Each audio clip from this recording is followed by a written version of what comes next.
Shalom and welcome to Cuppa Torah. My name is Hannah Tamar, and we are celebrating Shavuot, which is the holiday where Moses comes down from Mount Sinai and gives us the 10 Commandments. He also learns about oral Torah and written Torah up on Mount Sinai.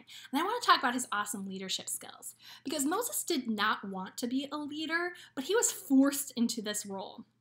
And when he went to Pharaoh and said, I trust in Hashem, Hashem said that you will let my people go. And Pharaoh's like, no. He didn't say, oh, okay, I'm done, I'm leaving. No, he stuck with it. He stuck with the plan. He saw the plan and he stuck it through. He stuck it through all the way to the Jews leaving Egypt, the Exodus, because he was a good leader. He trusted Hashem. And he made the Jewish people trust in him. And that is a big thing, is trust. Leaders need that trust, and they cannot break that trust. Because once they break that trust, then they're not going to be great leaders. Nobody's going to follow them. After Exodus, Moses goes up to Mount Sinai, receives the Torah, and the tablets, comes down and sees that the Jewish people are worshiping a golden calf. Now, yes, he was upset and he broke the tablets, but he didn't leave.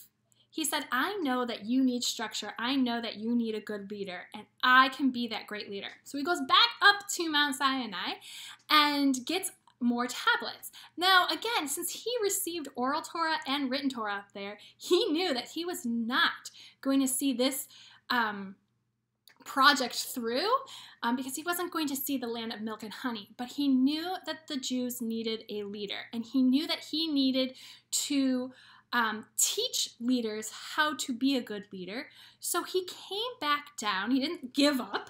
He came back down and with the 10 Commandments and said, this is the structure you need to be awesome. Hashem knows that you are awesome, and I know you are awesome, and let's be awesome. So that's when the Jews started following the 10 Commandments and started following Torah.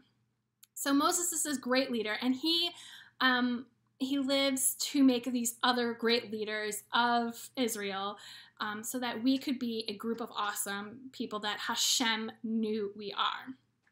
Now, we read the book of Ruth during Shavuot, and the beginning of the book of Ruth, there is Elimelech, and Elimelech is a leader of Israel. There's a famine going on.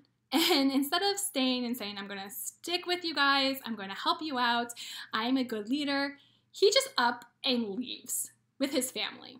And they move to Moab. Not only does he up and leave to Moab, but he tells his sons to forget about Israel and marry these women from Moab. And so the sons who are following him are like, okay, we'll do it.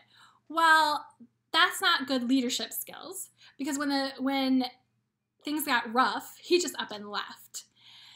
They died, leaving Naomi, Elimelech's wife, and Ruth, the daughter-in-law, alone, and then the story continues from there. But Elimelech is, even if he did survive and went back to Israel, I don't think he would had the trust that was there before. I don't think he would receive that respect, because he left. He did not see the project through. When the moments got rough, he left. And that's not what a good leader does. It's not what Moses taught the leaders to be. I read this article called On Shavuot, A Call to Moral Leadership. And it's by Daniel Stein. And I read this one paragraph, and it really resonated with me, so I want to read it to you. It says, it is easy to say that leaders are human, like the rest of us, and subject to human failings. Indeed they are. At the same time, though, in assuming position of power and prominence, leaders accept responsibility for safety, security, and welfare of their communities. Their authority is based on trust and goodwill. When a leader suffers a moral failure, it is that trust that is most damaged. When manifesting in a leader flaws that are forgivable for a normal person, they are often outer symptoms of deeper problems. So if a leader says something and then does something else, you're not going to trust them. You're not going to trust anything they say. And then you're going to think in your head, if they did that to me, like something small and little and petty, what else do they have that they aren't telling me? Or what else are they doing that they're not telling me? What other things can't I trust them on? So that your leadership skills are like anything you've built up is just gone. Like you can't become a great leader if you're going to do that.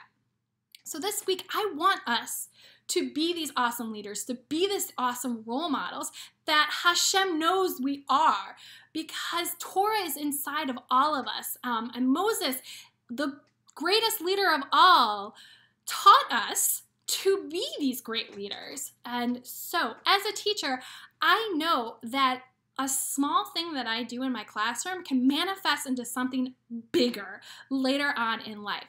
So I stop and I think before I say things. I stop and I think before I do actions. Because again, these students are looking at me and watching me to be this really good role model, to be these really good role model leaders. And people are watching you. You are this awesome person. Hashem has made you awesome. And if you do something wrong, people are watching. So stop and think before you do something and ask yourself, is this what Hashem wants me to do? Is this something good? Is this something that will do good, or is this something that will do bad? And why would I do something bad when I can do something good? Be that leader, be that role model that Hashem knows you can be. Be that role model and that leader that I know you can be, because we are all awesome. So on the Shavuot, when we read Torah and we read the inside of our souls, because Torah is inside of us, we can reconnect to that awesome leadership, that awesome role models, and we can produce these great leaders for the future so that we can strive to be the best people we can be and that Hashem knows that we are. So on that note, I will say, Shalom.